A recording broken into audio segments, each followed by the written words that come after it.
It was the revelation no one saw coming. During a packed tech conference in Austin, billionaire Elon Musk stunned the world when he abruptly paused his presentation about SpaceX rockets to credit someone nobody had ever heard of for his success. Truth is, I wouldn't be standing here today if it wasn't for Norah Peterson, he said, his voice catching with emotion as he mentioned his former nanny. The internet exploded. Who was this mystery woman who had shaped one of the world's most innovative minds? As Maudie, who is Norah, trended worldwide, fans became obsessed with uncovering the truth about the woman Musk called the real reason I'm standing here today. But halfway, across the world in a small house in Pretoria, South Africa, an elderly woman watched the live stream with tears in her eyes, knowing that the secret she had kept for over 40 years was about to change everything. The huge room was packed with people at the Texas Tech Summit in Austin. Everyone had their phones up, recording Elon Musk on stage. He wore his usual black t-shirt and jeans as he paced back and forth, talking about his new rockets. "We're planning to send the first humans to Mars by 2029, Elon said, his voice strong. And sure. The crowd cheered. This was what they came to hear. Big dreams about space and the future. Then something strange happened. Elon stopped suddenly. He looked down at his shoes for a moment. When he looked up, his face had changed. "You know," he said, his voice softer now, "everyone asks me how I did it, how I built all these companies. They want to know my secret." He paused again.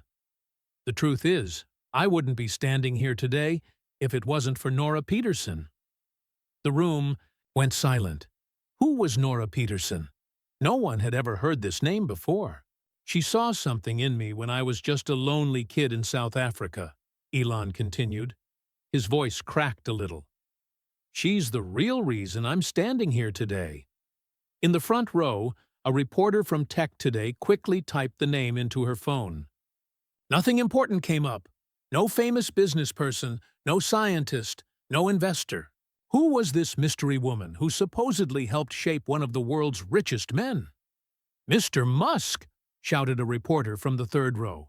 "Who is Norah Peterson? Was she an early investor?" Elon just smiled and shook his head. "You'll hear the full story soon." "Is she here today?" asked another voice. "No," said Elon, "but I hope she's watching." The room exploded with questions, but Elon moved on to talk about electric cars. The moment had passed, but the mystery remained. Within minutes, "Who is Norah?" was trending online. Twitter users posted wild guesses. "Bet she's an alien who taught him advanced tech." "Who is Norah?" Maybe a teacher who believed in him. "Who is Norah?" Could be his first coding mentor. Anyone know? "Who is Norah?" By evening, the hashtag had changed to Thank You Norah, with people sharing stories of mentors who had changed their own lives. Major news networks played the clip over and over. No one could figure out who this woman was, or why Elon had never mentioned her before. In all my years covering Musk, he's never once mentioned a Norah Peterson, said a CNN tech reporter. He's talked about his mother May, his ex-wives, his business partners, but never this woman. A full day passed, and Elon posted nothing more about Norah. His fans created artwork showing a mysterious woman standing behind a young Elon, pointing to the stars. The image went viral, shared by millions who didn't even know if it looked anything like the real Norah. Meanwhile, 6,000 miles away in Pretoria, South Africa, an elderly woman sat in a small living room. Her white hair was tied neatly in a bun, and her hands shook slightly as she held an old iPad. On the screen was a paused video of Elon at the Tech Summit. Her weathered face showed both shock and joy. Tears rolled down her cheeks as she pressed play again. "She's the real reason I'm standing here today," Elon said once more through the tablet speakers. The woman touched the screen gently. "Oh, my boy," she whispered in a soft voice with just a hint of a Danish accent. "You remembered." She looked over at her wall, where a faded photo hung in a simple frame.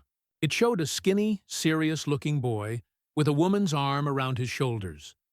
The boy held a small computer box that said Commodore VIC-20 on it. They were both smiling. Next to this photo was a clipping from a newspaper, yellowed with age.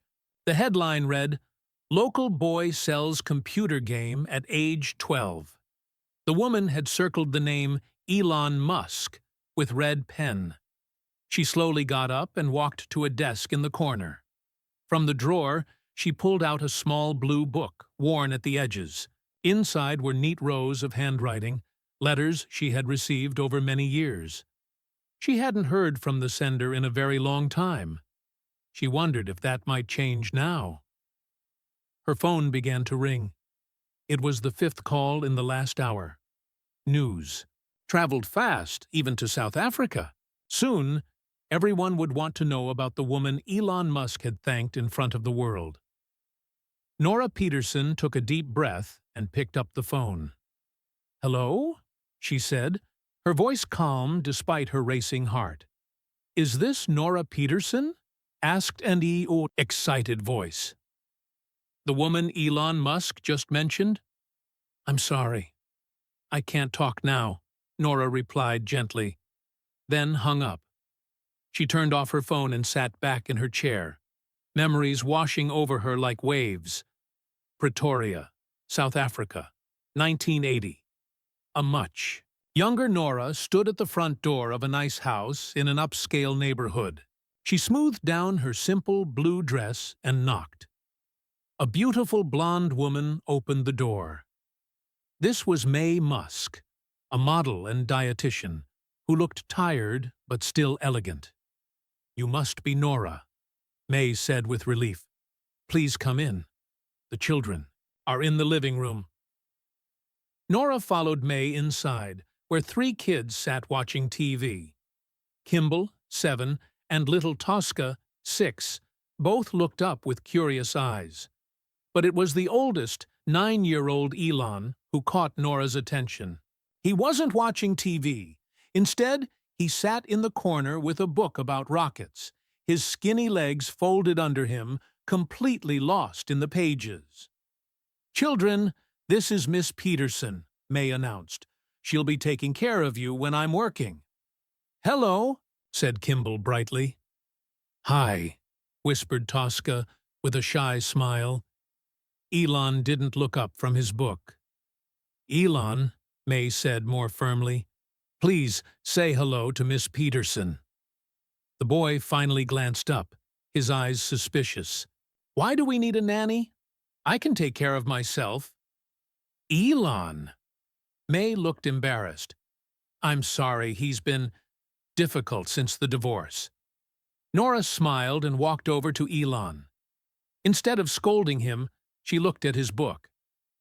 "Is that the Saturn V rocket?" she asked. Elon's eyes widened with surprise. "You know about rockets?" "A little," Norah said. "In Denmark, where I'm from, I used to study the stars. That was the beginning." Norah quickly learned that the Musk household was complicated. May was working multiple jobs to support the family after divorcing Elon Musk, an engineer who the children still visited on weekends. The divorce had been hard on all the kids, but especially on Elon. "He's always been different," May told Norah after the first week. "So smart, but he doesn't connect well with other children. His teachers say he daydreams too much. His father says he's too sensitive." Norah soon discovered what life was like for Elon at school. She picked him up one day to find him with a bloody nose and torn shirt. "What happened?" she asked, cleaning his face with a tissue. "Nothing," Elon mumbled. Later, Kimball told her the truth. The big boys pushed him down the stairs. They do it all the time. They call him Alien Boy because he talks about space so much. That night, Norah found Elon sitting alone on the back porch, staring at the stars. "Do you know the names of any constellations?" she asked, sitting beside him. "Some," he said quietly. "That's Orion, and that's the Southern Cross." He pointed up without looking at her. "I want to go there someday." "To the stars?" "Yes. I've been thinking about how to build better rockets. The ones we have are too expensive and inefficient." Norah was stunned. He was 9 years old and already thinking about rocket efficiency. "People laugh when I say things like that," Elon said, his voice flat. "I'm not laughing," Norah replied. Over the next few months, Norah saw that Elon wasn't like other children. He read books meant for adults. He could focus intensely for hours on things that interested him. When he talked about electric cars or space travel, his eyes lit up with passion. But at school, this made him a target. One day, Elon came home with a black eye. "I hate it here," he said, throwing his backpack across the room. "Everyone's stupid. I don't want to go back." Instead of giving him the usual "fighting is wrong" lecture, Norah sat with him at the kitchen table. "Tell me what happened," she said. "These boys cornered me after math class.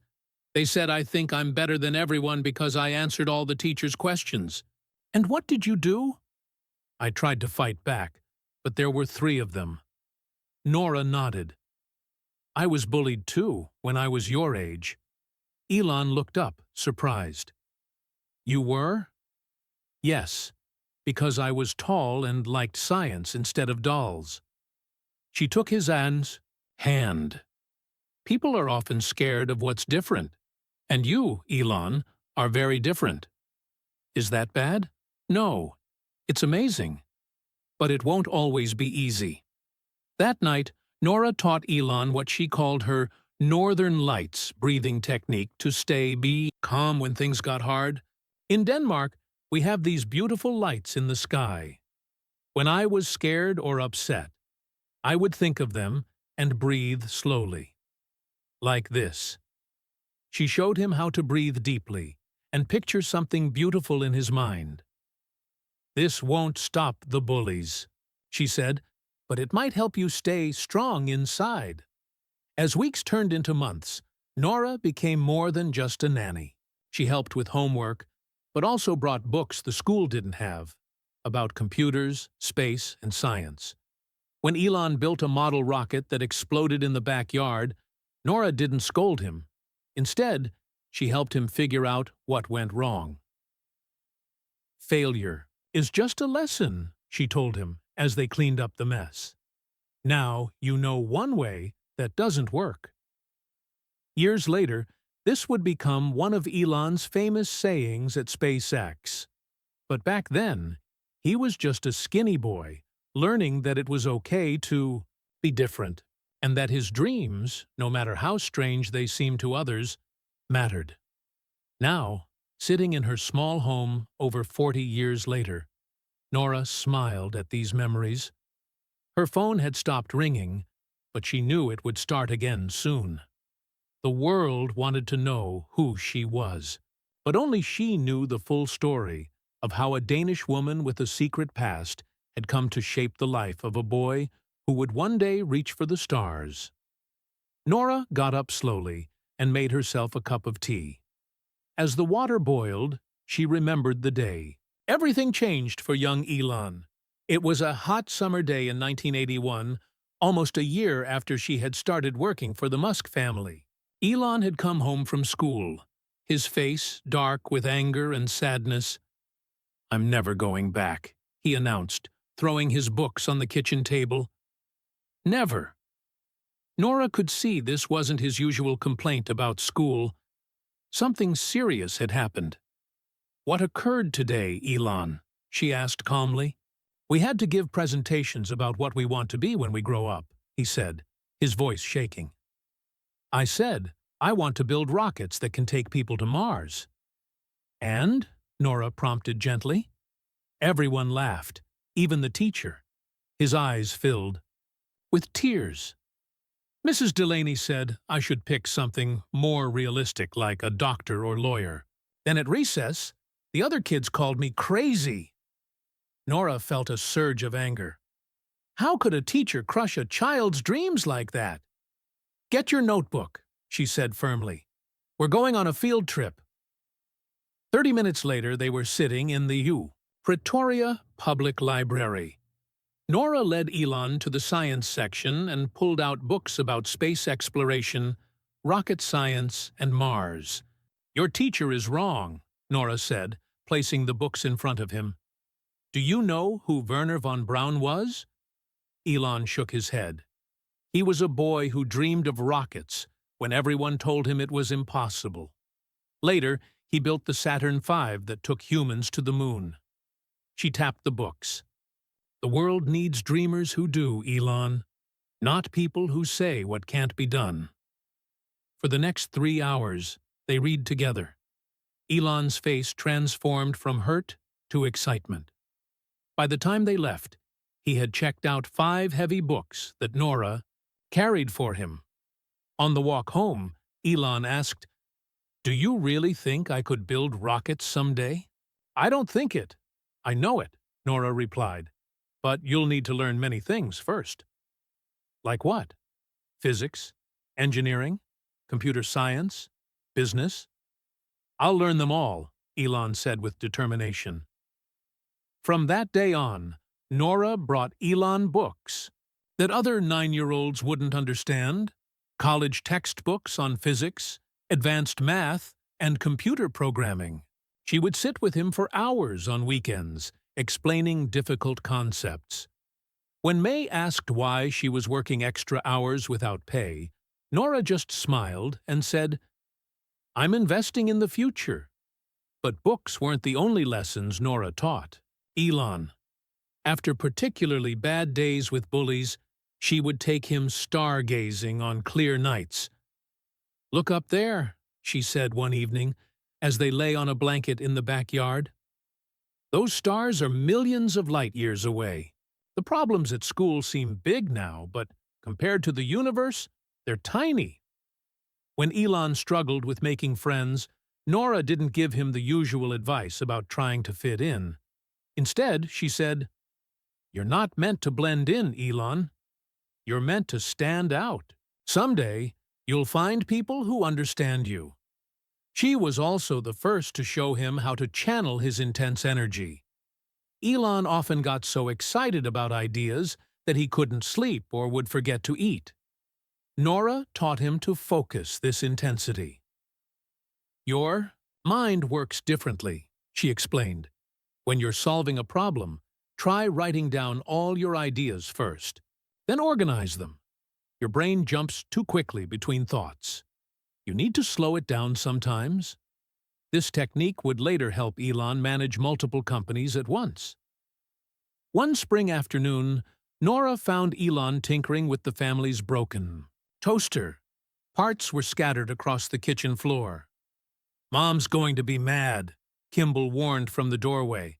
But Norah just watched quietly as Elon reassembled the toaster. When he plugged it in, it worked perfectly. How did you know how to fix it? She asked. Elon shrugged. I just looked at how all the parts fit together in my head. Norah nodded. That's a rare gift. You can see systems, not just pieces. Is that good? It's extraordinary, she replied. On his 11th birthday, Norah gave Elon a special notebook with a blue cover. On the first page, she had written, For all your big ideas. Some will fail. Some will change the world. That notebook would follow him to Canada years later, filled with sketches of rockets, solar panels, and electric cars. Most important were the lessons about failure. When Elon's science fair project, an attempt to build a small solar panel, didn't work, he was devastated. I did everything right, he insisted, fighting back tears. Instead of offering empty comfort, Norah asked, "Did you really? Let's think it through again." They spent hours troubleshooting until they found the problem. A tiny loose wire. "You see," Norah said, "failure isn't the end. It's information. Now you know about checking connections first." "Failure is just information," Elon repeated slowly. "I like that." This philosophy would save Tesla and SpaceX decades later, when both companies nearly collapsed. Not all of Norah's lessons were about science and business. She also taught Elon about compassion and standing up for others. When Elon saw another boy being bullied and did nothing, Norah didn't scold him, but she did ask, "How would you feel if no one ever helped you?" The next day, Elon stood up for the boy, earning himself a black eye, but also his first real friend. As the years passed, Norah watched Elon grow taller and more confident. By 12, he was already talking about leaving South Africa someday. "There are more opportunities in America," he would say, studying maps of California and reading about Silicon Valley. Norah knew he would leave eventually. Great things awaited him beyond Pretoria. Her job was to prepare him for that future, even if it meant she would someday say goodbye. In her small home, the memory of that skinny, curious boy brought both joy and a hint of sadness to Norah's face. Her phone started ringing again. This time, it was a number she didn't recognize with an American country code. Norah hesitated, then answered. What she heard next made her gasp. "Ms. Peterson?" said a woman's voice with an American accent. "This is Jenna Williams from CNN International. We're trying to reach the Norah Peterson that Elon Musk mentioned in his speech today." "Is that you?" Norah's hand trembled. "I'm sorry. I have no comment," she said politely but firmly, and hung up. She sat down, her heart racing. It was starting. Soon, reporters would be at her door. The quiet life she had built would change. She wasn't sure if she was ready for that. To calm herself, she reached for a photo album on her bookshelf. Inside were memories of her years with the Musk family. As she turned the pages, she paused at a photo that always made her smile. It was June 1982, Elon's 12th birthday, the day everything changed. Elon woke up that morning not expecting much. His father had promised a special gift, but his parents often forgot their promises since the divorce. May had baked a cake, and Kimball and Tosca had made cards. When Norah arrived, she carried a large box wrapped in blue paper. "Happy birthday, Elon," she said, placing it on the table. Elon looked surprised. Nannies didn't usually give big presents. "What is it?" Tosca asked excitedly. "Open it and see," Norah said to Elon. He carefully removed the paper. His eyes widened as he saw what was inside, a Commodore VIC-20 computer. In 1982, South Africa, personal computers were rare and expensive. Elon had seen them in magazines and begged his parents, but they said computers were just expensive toys. "How did you?" Elon couldn't finish his sentence. He was too shocked. What he didn't know was that Norah had saved for 6 months, putting aside money from her modest salary. She had also worked extra weekends cleaning houses to afford this gift. "This is too much," May said, looking concerned. "We can't accept—" "Please," Norah interrupted. "It's an investment in his future." Elon was already opening the box, his hands shaking with excitement. "This is your spaceship, Elon," Norah whispered as he unwrapped it. "It can take you anywhere." May relented when she saw her son's face. She had never seen him so happy. That day, Elon forgot about cake and didn't want to go out for his birthday dinner. He just wanted to set up his computer. Norah helped him connect it to the television in the living room. "What does it do?" asked Kimball, watching curiously. "Almost anything. if you know how to talk to it, Norah answered. She had done her research. The VC-20 came with a basic programming manual. This is your new language, she told Elon, handing him the book. Computers speak in code. Learn to write that code, and you can create worlds. For the next 3 days, Elon barely slept. He read the entire manual, teaching himself basic programming. Norah brought him meals at the computer and made sure he at least took short breaks. You need to rest, she urged on the third night, finding him still typing at 2 a.m. I can't, he said, his eyes bright despite being tired. I'm making a game. By the end of the week, he had created a simple game he called Blastar, a space shooter where players destroyed alien ships. Play it, he insisted when Norah arrived Friday morning. She sat down and let him show her how to move the small pixelated spaceship across the screen, shooting at blocky aliens. It's wonderful, she said, when she intentionally lost. You made this in less than a week? Elon nodded proudly. What will you make after a month? A year? She asked. He thought for a moment. I'm going to write better games. Then maybe software. For businesses. His voice got more excited. Maybe someday I'll make computers that go in cars or spaceships. Norah smiled. Why not? What happened next surprised even Norah. A few months later, Elon showed her an issue of a South African computer magazine called PC and Office Technology. They publish games and pay for them, he explained. I'm going to submit Blastar. Norah helped him prepare the submission, cleaning up the code and writing a cover letter. When the magazine actually bought the game for about $500, more money than Elon had ever seen, Norah was the first person he told. You're a published programmer now, she said, cutting out the magazine announcement and adding it to a scrapbook she kept of the children's achievements. This is just the beginning. Elon's father was impressed with the money but saw it as a lucky break. His mother was proud but didn't fully understand what he had accomplished. Only Norah seemed to grasp what this truly meant.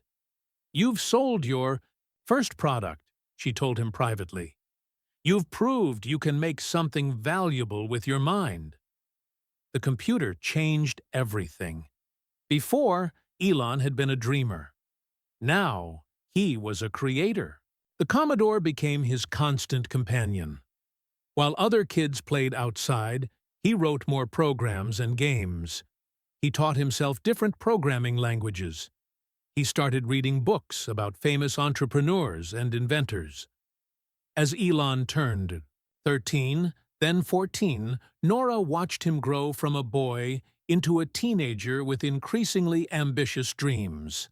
The computer wasn't just a gift, it was a portal to his future. On weekends, Norah arranged for him to attend a computer class at a local college, something almost unheard of for a teenager in South Africa at that time. She helped convince the professor to let Elon join by showing him the published game. He's not ordinary, she told the skeptical teacher. Give him a chance, and you'll see. 2 weeks later, the same professor called May to say, Your son is teaching me things about the new Pascal compiler that I didn't know. As Elon's skills with computers grew, so did his dreams of leaving South Africa. He talked more about going to America, the land of Silicon Valley and NASA. I can't do what I want to do here, he told Norah one day. There are bigger opportunities elsewhere. She knew he was right. South Africa in the 1980s, still under apartheid, was not where the future was being built. Someone like Elon needed to be where innovation was happening. As his 17th birthday approached, Elon made a decision. He would use his Canadian passport, through his mother's citizenship, to leave South Africa and eventually make his way to the United States. The night before he left, Norah gave him a small leather notebook with blank pages. Write down your biggest dreams, she said, and don't stop until they come true. Inside the front cover, she had written, "The stars are not too far, if your dreams are big enough." Elon hugged her tightly. "I wouldn't be going if it weren't for you," he whispered. "You would have found your way," Norah assured him.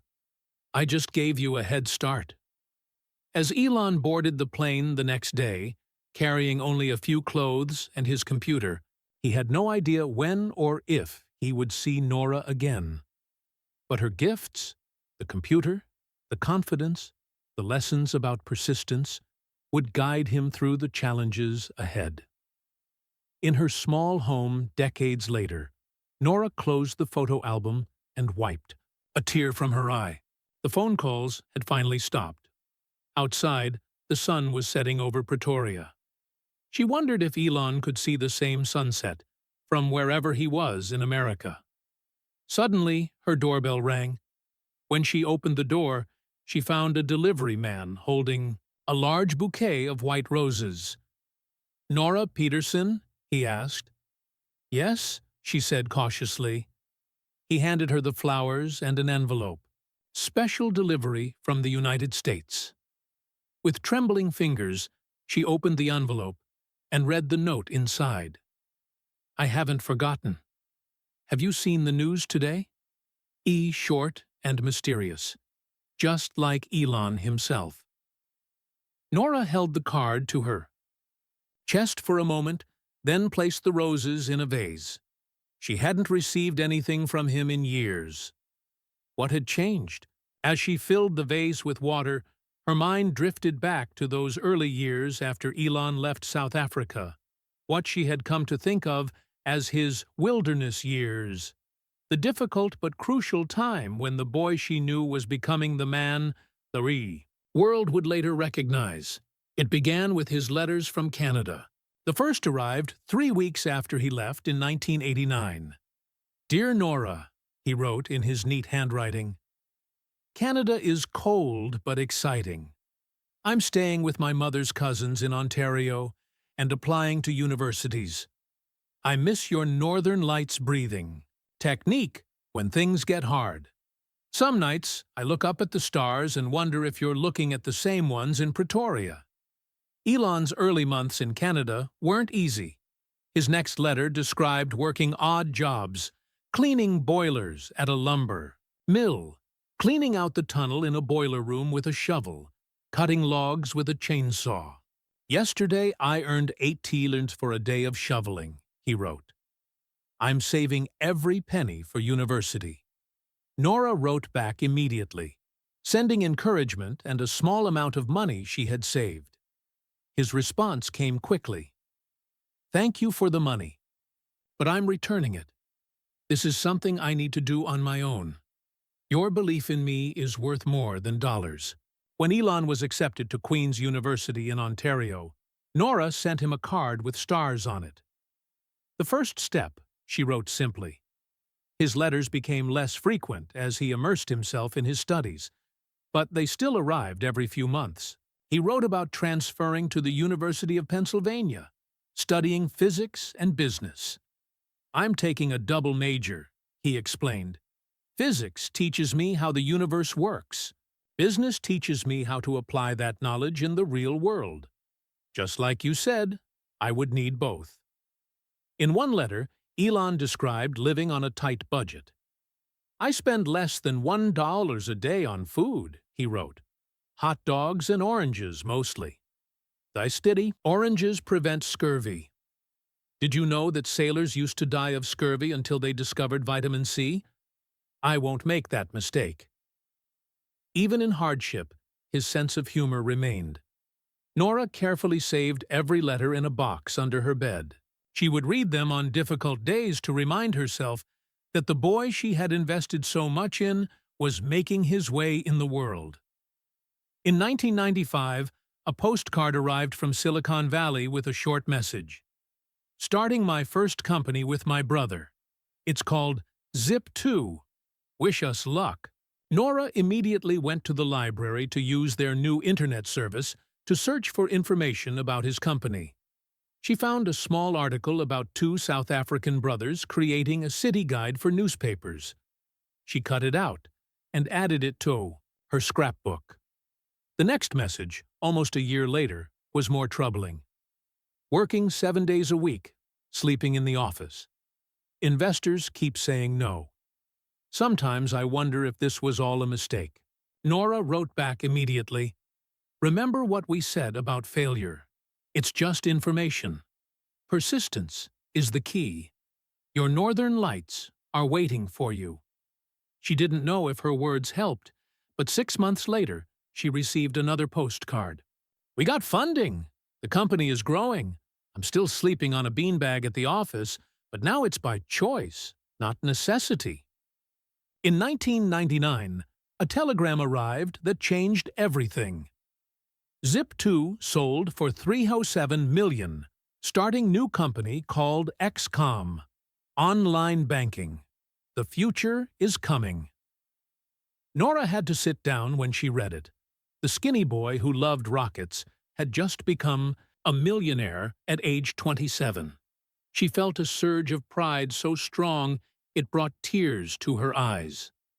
After that, the communications became less frequent. Elon was busy building his next company, which would eventually merge with another startup called Confinity to become PayPal. Occasionally, Norah would receive brief emails instead of letters. Sometimes months would pass with no word. "The internet is changing everything," he wrote in one message. "But I'm still thinking about electric cars and space. Those dreams haven't changed." Norah kept close track of his career through newspapers and, later, the internet. When PayPal sold to eBay in 2002 for $1.5 billion, she celebrated quietly in her living room with a glass of wine. Then came the more ambitious companies, SpaceX in 2002, with the goal of making humanity a multiplanetary species. Tesla in 2004, aiming to transition the world to sustainable energy. Both seemed like impossible dreams, the kind that teachers had once laughed at Elon for having.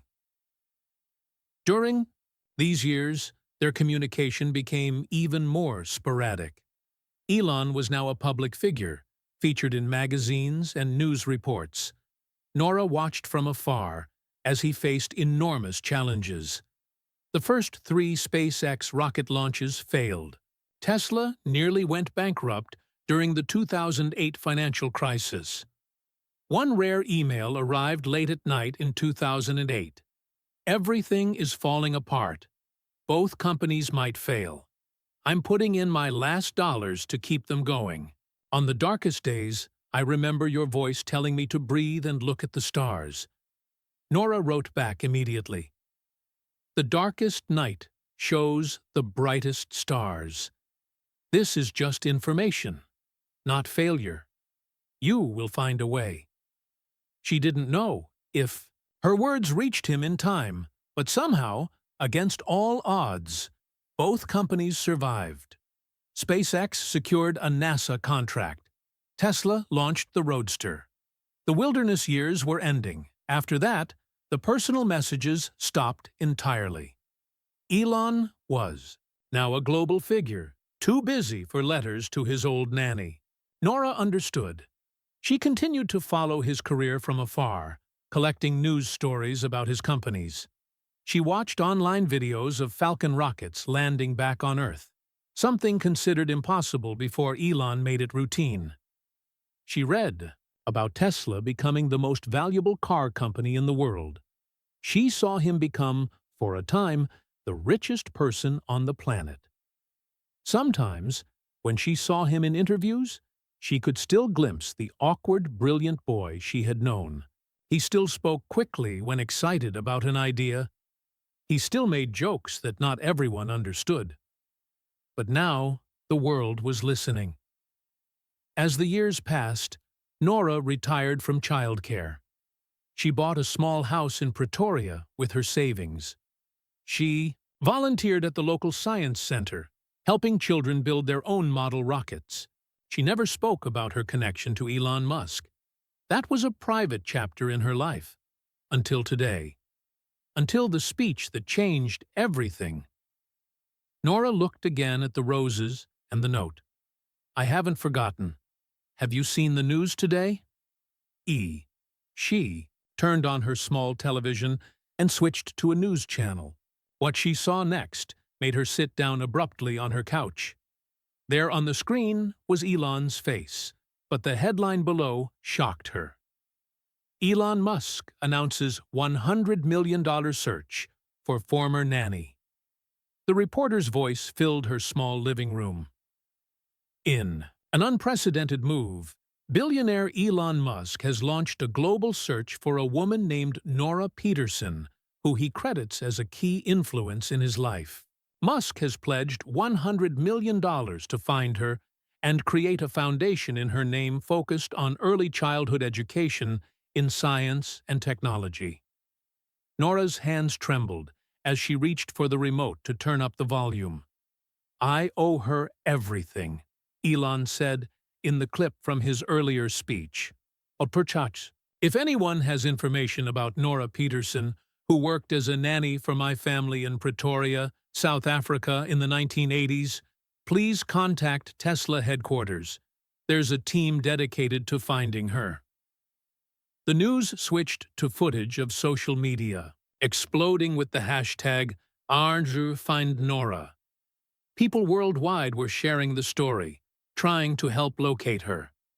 Norah sat frozen, unable to believe what was happening. Why now, after all these years? As she watched the news unfold, her mind drifted back to how their connection had gradually faded as Elon's success and fame grew. The year was 2008, a pivotal time for Elon.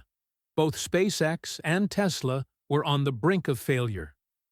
His early success with PayPal seemed distant as he faced the possibility of losing everything on his more ambitious ventures. That was the last time Norah had received a personal email from him. His desperate message about putting in his last dollars to save his companies. She had responded with encouragement, but never knew if it helped. Somehow, Elon had pulled through. SpaceX secured a $1.6 billion contract with NASA. Tesla released its first car, the Roadster.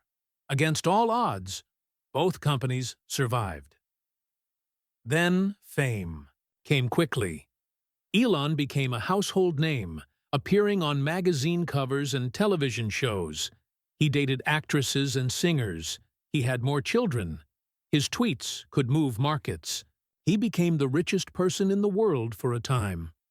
Norah watched it all from afar, collecting newspaper clippings and printing articles from the internet. Her scrapbooks grew thicker with each passing year.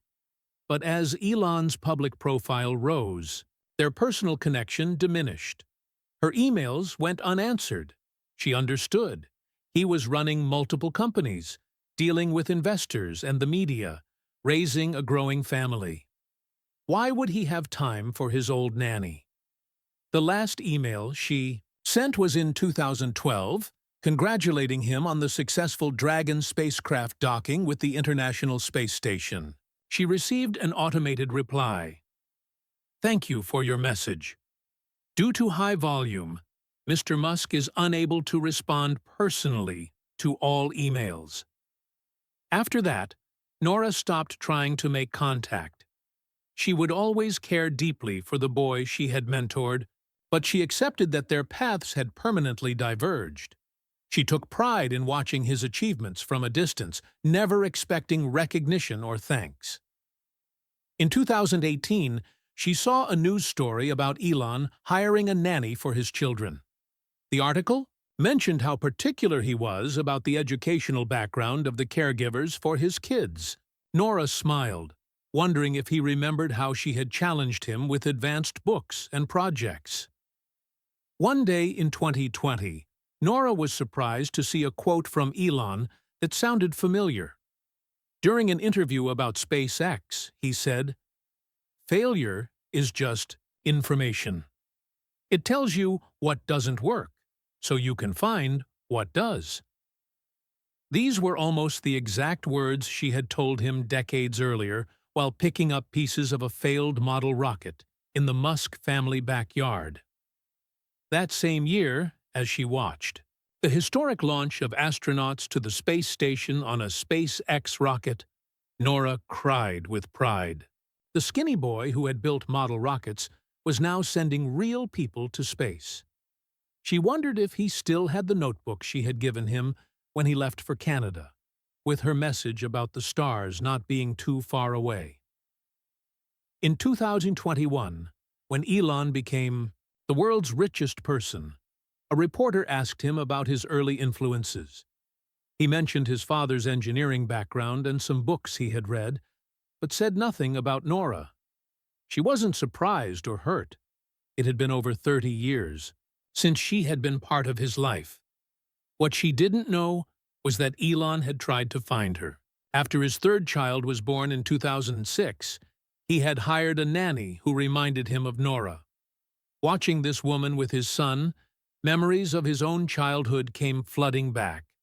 He asked his assistant to locate Norah in South Africa, but her old address, in Pretoria, no longer existed. The Musk family had moved several times, and records from the 1980s weren't easily accessible. His mother, Maye, had lost touch with Norah years earlier.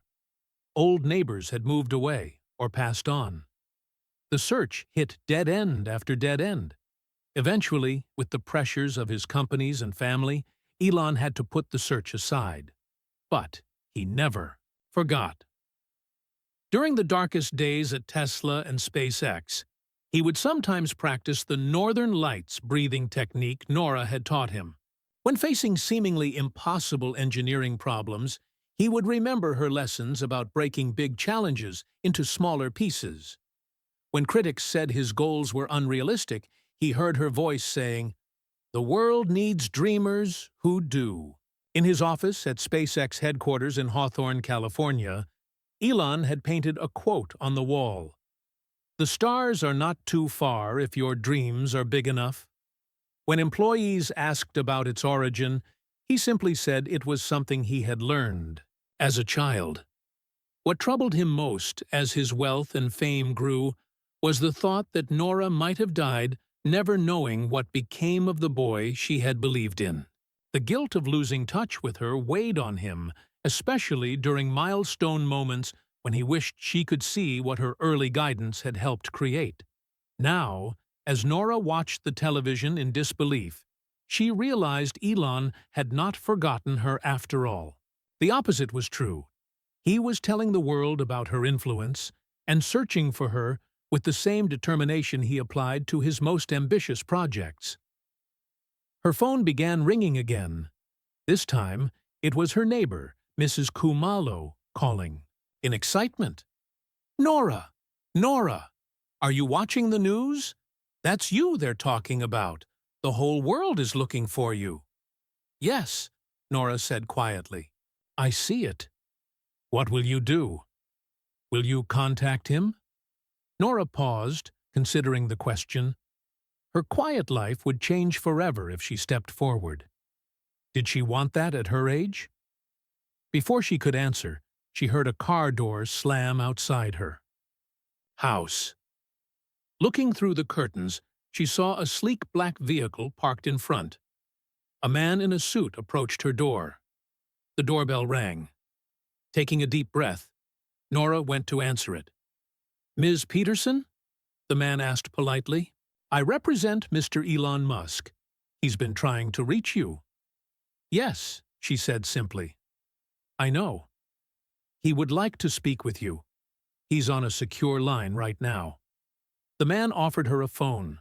With a slightly shaking hand, Norah took it and heard a voice she hadn't heard in decades, yet instantly recognized. "Norah." "Is it really you?" Elon asked, his voice filled with emotion. "Yes, Elon," she replied softly, hearing the boy she once knew in the man's voice. "It's me." A moment of silence passed, heavy with decades of unspoken words. "I've been looking for you for years," he finally said. I should have tried harder. You've been a bit busy, Norah said with a small laugh. Running companies, building rockets, changing the world.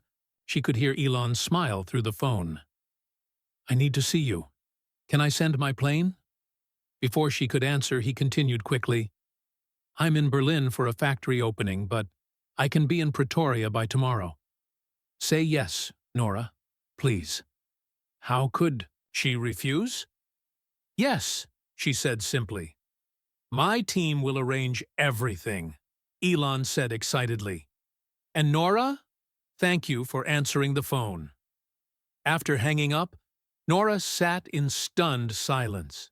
In less than 24 hours, she would see Elon Musk, not the famous billionaire from television, but the boy she had once taught to breathe through his fears and reach for impossible dreams. The man in the suit waited patiently. Ms. Peterson, with your permission, we need to make security arrangements. Mr. Musk's visit will likely attract attention. Norah nodded, still dazed. As the man made calls, she excused herself and went to her bedroom. From under her bed, she pulled out a worn, wooden box. Inside were all the letters Elon had sent over the years, carefully preserved in plastic sleeves. But there was one letter she had never sent to him. She had written it 3 years ago, when she thought she might not have much time left after a health scare. The doctors had been wrong, thankfully, but the letter remained sealed in her drawer. Now she took it out and placed it on her bedside table. Tomorrow, she would give it to him in person. The next 24 hours passed in a blur. Security experts swept through her small house. Her neighbor, Mrs. Kumalo, brought over her best teacups when she heard who was coming. By morning, the street had several unmarked security vehicles, and a local news van had already discovered something was happening. At precisely 10 a.m., Norah heard the sound of helicopters. Looking out her window, she saw 3 black SUVs pull up. Security personnel emerged first. Then the back door of the middle vehicle opened. Elon stepped out, looking just like he did in recent photos, tall and lean in a simple black shirt and jeans. But Norah didn't see the billionaire. She saw the skinny boy from Pretoria who had once built model rockets in her backyard. Her doorbell rang. Taking a deep breath, she opened it. For a moment, they just looked at each other. Elon's eyes were exactly the same, intense, curious, slightly awkward. Then, without a word, he stepped forward and hugged her tightly. I found you, he whispered. You always were persistent, she replied, her voice breaking slightly. Inside her living room, surrounded by security personnel trying to be invisible, they sat across from each other. Elon looked around the simple house with its bookshelves full of science books and framed photographs. You have a picture of the Commodore VIC-20, he said, noticing a small framed photo on her wall. My most important investment, Norah smiled. It changed everything, Elon agreed. I might have gone a completely different direction without it. They talked for hours, catching up on decades of life. Elon showed her videos on his phone, rockets landing on platforms at sea, electric cars accelerating faster than sports cars, massive tunnels being dug under cities. Remember when you said I needed to learn physics, engineering, computer science, and business? Elon asked with a grin. You were right. You would have figured it out yourself, Norah said modestly. No, Elon said firmly. That's why I've been looking for you. You saw something in me when no one else did. Not even me. He told her about his search for her over the years, how records had been lost during South Africa's transition from apartheid, how her common name made it difficult to track her down. I tried again last year, he explained. I hired a whole team. But it was the speech that finally worked. Social media is amazing for finding people. As they talked, Norah noticed how Elon still used many of the sayings she had taught him. Failure is just information had become a mantra at his companies. The breathing technique she taught him had evolved into a stress management method he used during the worst crises. As evening approached, Elon asked, "Will you come to America? I want to show you SpaceX, Tesla, everything we're building." "At my age?" Norah laughed. "I haven't left Pretoria in 15 years. "Please," Elon said earnestly, "I want my children to meet you. I want you to see what your influence helped create." She considered his offer. "Let me think about it." Elon nodded, respecting her space just as she had always respected his thoughts as a child. As their time together drew to a close, Norah remembered the letter. She excused herself and retrieved it from her bedroom. "I wrote this 3 years ago," she said, handing him the envelope, "when I thought I might not have another chance." Elon looked at the letter with surprise. "Can I read it now?" "Yes," she said. "It's time." With careful fingers, Elon opened the envelope. Inside was a single sheet of paper with Norah's neat handwriting. As he read, his expression changed from curiosity to shock. "Is this true?" he asked, his voice barely audible. Norah nodded. "I wanted you to know. Eventually." Elon read the letter again, then folded it carefully and placed it in his pocket. He sat in silence for several minutes, processing this new information. "This changes everything," he finally said. "Does it?" Norah asked gently. "I need time to think," Elon replied, standing up. He paced around the small room, just as he had done as a boy when solving a difficult problem. Finally, he turned to her. "I'm still going to send the plane for you. Next week. Will you come? Please?" Norah saw the same determination in his eyes that she had seen decades ago when he programmed his first computer game. "Yes," she said. "I'll come." As Elon prepared to leave, security personnel alerted him that a crowd had gathered outside. News of his visit had spread throughout Pretoria. "We should go out the back," his head of security suggested. But Elon shook his head. "No, I want them to see us together." He turned to Norah. "Ready to face the cameras?" She smoothed her dress and nodded. "As ready as I'll ever be." Together, they walked out the front door into a sea of flashing cameras and shouted questions. Elon put his arm around Norah's shoulders protectively. "This is Norah Peterson," he announced to the reporters. "The woman who believed in me first." Headlines the next day would read, "Musk finds his mentor. Emotional reunion in Pretoria." But neither Elon nor Norah mentioned what was in the letter. That would remain their secret, for now. A week later, Norah boarded Elon's private jet for the first time in her life. At 87, she was about to embark on an adventure she never expected. As the plane took off from South African soil, she looked out the window at the shrinking landscape of Pretoria. Somewhere down there was the Musk family's old backyard where she and Elon had launched model rockets. Now she was flying to see the real ones he had built. The flight attendant approached respectfully. "Ms. Peterson, Mr. Musk left this for you to read during the flight." She handed Norah a package wrapped in blue paper, the same color as the wrapping she had used for the Commodore VIC-20 all those years ago. Inside was a book with a note that read, "To help you understand what we've been building while you were away. See you soon." As Norah opened the book, a small photograph fell out. It showed Elon standing in front of a massive rocket, holding a small blue notebook, the same one she had given him when he left for Canada.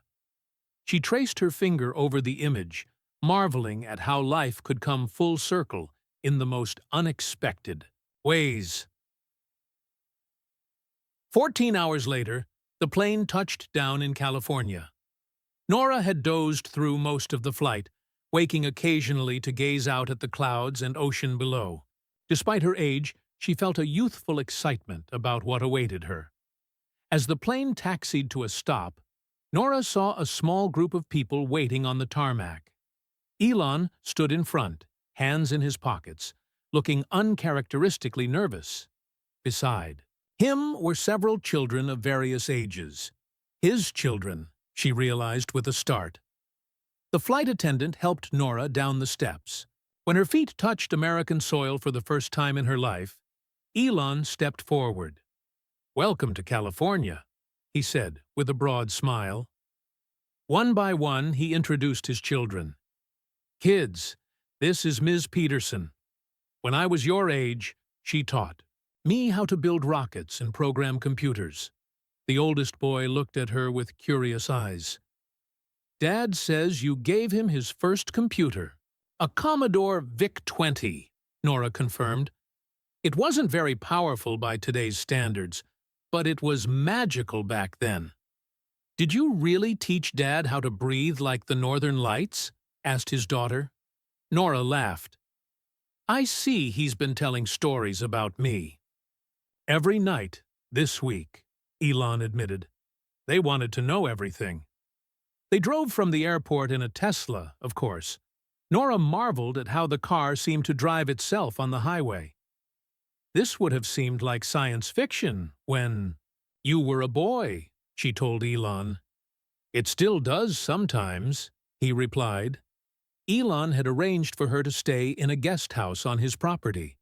A beautiful, simple space with large windows overlooking the hills. "Rest today," he said. "Tomorrow, I want to show you everything."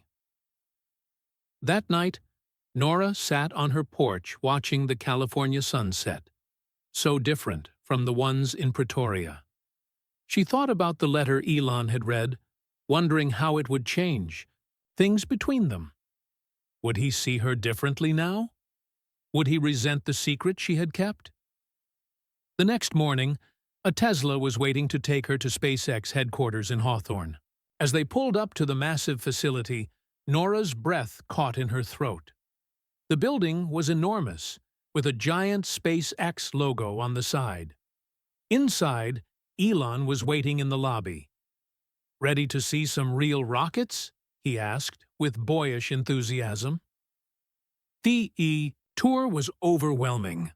The factory floor stretched farther than Norah could see, filled with massive rocket parts and busy workers. Elon explained each component with the same excitement he had shown as a boy describing his model rockets in the backyard. "This is the Merlin engine," he said, pointing to what looked like a giant metal cone. "We've designed it to be the most efficient rocket engine ever built." Norah noticed how workers stopped to watch as they passed. Some nudged each other and whispered when they saw her with Elon. Word had clearly spread about who she was. In the middle of the tour, they stopped in a conference room for tea. On the wall was painted a familiar quote, "The stars are not too far if your dreams are big enough." "I see you kept it," Norah said, nodding toward the words. "It's in every SpaceX facility around the world," Elon replied. No one knew where it came from. Until now. After lunch, they visited a restricted area where a massive rocket stood being assembled. "This is Starship," Elon explained. "It's going to take humans to Mars." Norah looked up at the enormous silver rocket. "You really did it," she whispered. "You built your spaceship." "Not yet," Elon said, "but we're close." Later that afternoon, they visited Tesla's design studio. Engineers showed Norah the newest car models and battery technologies. Elon explained how they were working to transition the world away from fossil fuels. "Remember when you taught me about systems thinking?" he asked, as they examined a new solar roof design. "Seeing how all the pieces fit together? That's what we're doing here, creating an entire ecosystem of sustainable energy." As evening approached, Elon took her to a special dinner with his executive team. To Norah's surprise, they all seemed to know about her. Elon has been telling us for years that his greatest mentor was his childhood nanny, said one woman, who introduced herself as Tesla's chief financial officer. Now we finally get to meet you. After dinner, Elon drove Norah back to the guest house himself. They sat in comfortable silence for most of the journey, until Elon finally spoke. "I've been thinking about your letter," he said quietly. "About what you told me." Norah's heart tightened. "And I'm not angry," he assured her. "I understand why you and my mother kept it secret. The situation with my father was complicated." "Your mother only wanted to protect you all," Norah said. "And I promised her I would never tell." Elon nodded. "But now I understand why you came to us, why you invested so much in me. It wasn't just because you were a kind person who saw potential in a strange kid." "That was part of it," Norah insisted. "But yes, there was more." They arrived at the guest house, but neither made a move to get out of the car. "The astrophysics research you did in Copenhagen," Elon said. "The papers you showed me in your letter. Those ideas about propulsion systems, they're remarkably similar to what we're developing at SpaceX now." "Great minds think alike," Norah said with a small smile. "Or maybe it runs in the family," Elon replied softly. The next week passed quickly. Norah met more of Elon's children, visited his other companies, and even attended a small private rocket launch at SpaceX's test facility. With each passing day, she could see Elon processing the information from her letter, asking occasional questions about her past in Denmark, about her research, about her relationship with his mother. On her final night in California, Elon invited her to dinner alone at his home. His chef prepared South African dishes as a reminder of home. "I've been thinking," Elon said as they finished their meal. "I want to make an announcement. About you. About what you shared in your letter." Norah put down her fork. "Are you sure? It will create quite a stir." "I'm used to that," Elon smiled. "Besides, I'm proud of our connection. I want the world to know. Your mother—" "I've spoken with her," Elon interrupted. "She agrees it's time for the truth." Norah considered his words. After decades of secrecy, was she ready for the world to know? At her age, did it matter anymore? "If you're ready, then so am I," she finally said. That night, Elon posted a simple message on Twitter with a photo of himself and Norah at SpaceX. "Proud to reunite with Norah Peterson, who shaped my earliest thinking on rocket science and computing. More to share soon about this remarkable woman and our family connection." Thank you, Norah. The internet exploded with speculation. What family connection? Was Norah more than just a nanny? The next morning, Elon arranged a small press conference at SpaceX headquarters. Major news networks set up cameras as Elon and Norah took seats at a table on a small stage. "Thank you all for coming," Elon began. "I wanted to properly introduce someone who has been tremendously important in my life. Many of you have been speculating about Norah Peterson since I mentioned her name at the tech conference in Austin." Paused, looking at Norah for final confirmation. She nodded slightly. "The truth is," Elon continued, "Norah wasn't just my nanny. She's my mother's cousin, and an astrophysicist who gave up her career to help raise me and my siblings during a difficult time." Cameras flashed as reporters scribbled notes furiously. "The story of how Norah came into my life and why her identity remained secret until now is one I'm still processing myself," Elon added. "But I wanted the world to know about this extraordinary woman who saw potential in me when I was just a lonely kid in South Africa."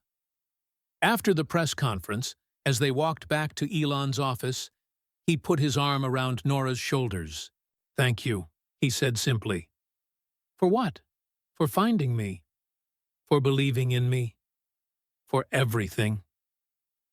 As Norah prepared to return to South Africa the next day, Elon had one last surprise. "I've set up a foundation in your name," he told her. The Norah Peterson Initiative for Early Science Education. $100 million to start, focused on identifying and supporting promising young minds around the world. Norah was speechless.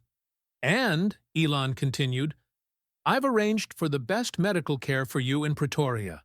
A full-time nurse if you want one. And my plane will be available whenever you want to visit." "That's too much," Norah protested.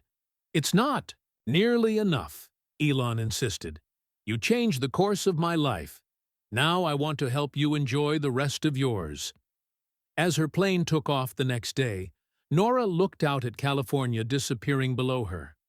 She thought about the incredible journey her life had taken, from Copenhagen to Pretoria to California, and now back to South Africa, but as a different person. The secret she had carried for more than 40 years was finally out in the open. She opened the gift Elon had given her at their goodbye, a small model of the Starship rocket with a handwritten note. "The stars weren't too far after all. Thank you for showing me the way." 3 months had passed since Norah's return to South Africa. Her quiet life had transformed completely.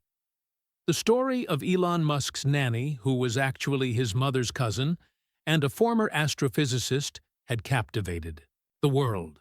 "Thank you, Norah" had trended for weeks. Journalists called daily for interviews. Young girls wrote letters saying they wanted to be scientists like her. A documentary crew was filming her life story. Norah's small house in Pretoria now had security guards, courtesy of Elon. Her health was better than it had been in years, thanks to the team of doctors Elon had arranged. Most surprisingly, she had become a symbol of the hidden figures behind great achievements, the mentors whose names history often forgot. Today was special. Elon was coming back to South Africa for the official launch of the Norah Peterson Initiative. They would be opening the first learning center in Pretoria, not far from where the Musk family had once lived. As Norah dressed for the event, she looked at herself in the mirror. At 87, her face showed the lines of a long life, but her eyes still held the same curiosity and kindness that had drawn young Elon to her decades ago. Her phone rang, the special one Elon had given her that connected directly to him, bypassing assistants and secretaries. "Good morning, Norah," his voice came through clearly. "Are you ready for today?" "As ready as I'll ever be," she replied. "I never thought I'd have a building with my name on it." "Soon it will be buildings all over the world," Elon said. "The applications from promising kids are already pouring in." After they hung up, Norah sat by her window watching the sunrise over Pretoria. She thought about everything that had happened since Elon had mentioned her name at that tech conference. The reunion, the letter, the revelation of their true connection. But even now, the public only knew part of the story. The full truth was something only she, Elon, and May knew. A secret that went deeper than anyone had guessed. Today, after the ceremony, Elon wanted to share that final piece with the world. Was she ready? After keeping it hidden for over 40 years, could she handle the attention it would bring? A car arrived to take her to the new Norah Peterson Center for Science Education. The modern building stood tall in a formerly neglected part of Pretoria. Inside were state-of-the-art laboratories, computer rooms, and telescopes, all free for children who showed interest and aptitude in science and technology. As Norah entered, hundreds of people applauded. Dignitaries from South Africa's government, educators, and, most importantly, children, wide-eyed with excitement, filled the main hall. Elon was waiting at the entrance, looking sharp in a suit. A rare sight for a man who preferred t-shirts and jeans. Beside him stood his mother, May, elegant as always, who had flown in specially for the occasion. "The three of us together again," May said softly, embracing Norah. "After all these years." The ceremony began with speeches from government officials and education experts. A group of children demonstrated robots they had already built in the center's preview program. Finally, it was Elon's turn to speak. He approached the podium, looking out at the crowd with the confidence of someone used to public speaking, yet there was a vulnerability in his eyes that Norah recognized from his childhood. "When I was growing up in Pretoria," Elon began, "I was a strange kid. I read too much, talked about space too much, and didn't know how to connect with other children." The audience chuckled. "My life changed when a woman named Norah Peterson came to work for our family." He recounted stories of their time together, the model rockets, the breathing techniques, the computer she had saved to buy him. Many in the EI audience were familiar with these stories now, as they had been widely reported. "What you may not know," Elon continued, "is the full story of Norah's background and how she came to us. Today, with her permission, I want to share that with you." Norah felt her heart beat faster. This was it. Norah Peterson wasn't just any nanny who happened to be good at science, Elon said. She was a brilliant astrophysicist who had studied at the University of Copenhagen. Her early research papers on rocket propulsion systems were revolutionary but largely overlooked because she was a woman in a male-dominated field. The audience listened intently as Elon continued. In 1979, Norah was working at the Danish Space Research Institute when her funding was cut. Around the same time, my parents' marriage was falling apart. My mother, May, reached out to her cousin Norah, who she knew was brilliant with children and science. Elon paused, looking at Norah for final confirmation. She nodded slightly. Norah made an extraordinary decision. She left her career in Denmark to come help raise 3 children in South Africa. But here's what no one knew until recently. She came specifically because of me. Murmurs rippled through the crowd. My mother had written to her about her unusual oldest child, who was obsessed with space and science but struggling socially. Norah recognized something in those descriptions, a mind similar to her own. She came not just as a nanny, but as a mentor who understood how my brain worked because hers worked the same way. Elon turned to look directly at Norah now. The nanny role was a cover story my mother created to avoid complications with my father after their divorce. In reality, Norah was there to guide me, to teach me the things schools couldn't, to help me harness the way my mind worked differently. The room was completely silent. What's most remarkable is that many of the concepts I've implemented at SpaceX were first explored in Norah's research papers from the 1970s, papers I never read until 3 months ago. Somehow, through her guidance, she planted the seeds of ideas that would later become the foundation of my work in space exploration. Tears glistened in Elon's eyes, something few had ever seen in public. The truth is, I didn't just find my old nanny. I found the scientific ancestor of SpaceX, the woman whose research was decades ahead of its time and who chose to invest in a difficult child rather than fight for recognition in her field. Thunderous applause filled the room. Camera. Flashes lit up the stage as Elon walked over to where Norah sat and took her hand, guiding her gently to the podium. "I never expected any recognition," Norah said, when the applause finally died down. "I saw a brilliant mind that needed guidance, that's all." "But there's one more thing we haven't shared," Elon said, looking at his mother, who nodded. "Norah Peterson isn't just my mother's cousin. She's her half-sister." Gasps echoed through the hall. My grandfather had a relationship outside his marriage that was kept secret for decades. Norah was the daughter from that relationship. She was raised in Denmark, separate from her half-siblings, including my mother. They only connected as adults. Norah took over, her voice steady despite the emotion of the moment. What Elon is saying is that I'm actually his great-aunt.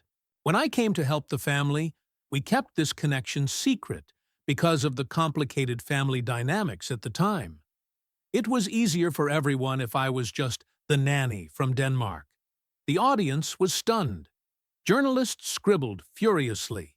That's why I always told Elon the stars weren't too far away, Norah continued, because looking up at the night sky was in our family's blood.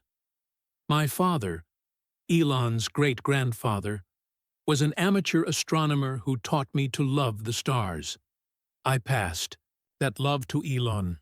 After the ceremony, as they sat in a private room away from the crowds, Elon, May, and Norah finally had a moment alone. 3 generations of a family whose story had been partially hidden for decades. Are you okay with everyone knowing now? May asked Norah. Yes, Norah replied. At my age, what does it matter? And besides, it might inspire other women in science to see how their work can impact the future, even in unexpected ways. Elon looked at the 2 women who had shaped his life most profoundly. His mother, who had supported him through hardship, and his great-aunt, who had recognized and nurtured his unusual mind.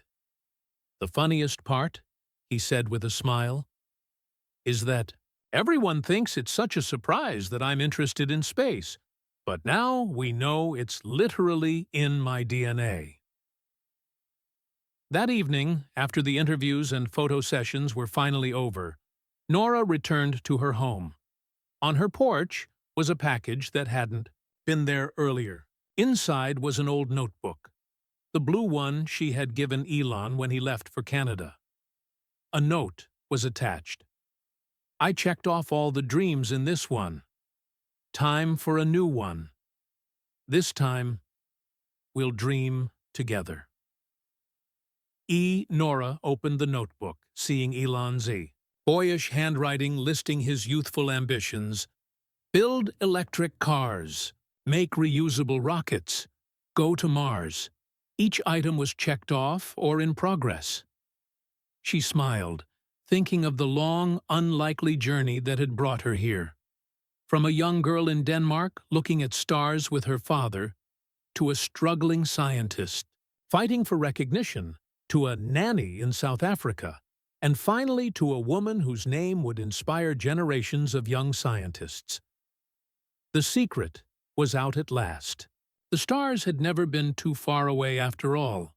Not for her, and not for the boy who had become the man now reaching for Mars.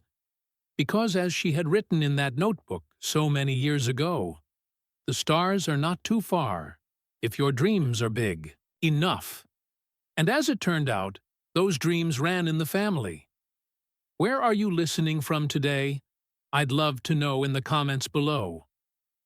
If you enjoyed this emotional journey about mentorship, hidden connections, and the profound impact one person can have on another's life, please take a moment to like this video and subscribe to our channel. We're constantly creating content just like this that blends real facts with heartwarming narratives. Don't forget to share this video with friends and family who might appreciate this tale of recognition, gratitude, and the unexpected bonds that shape our lives.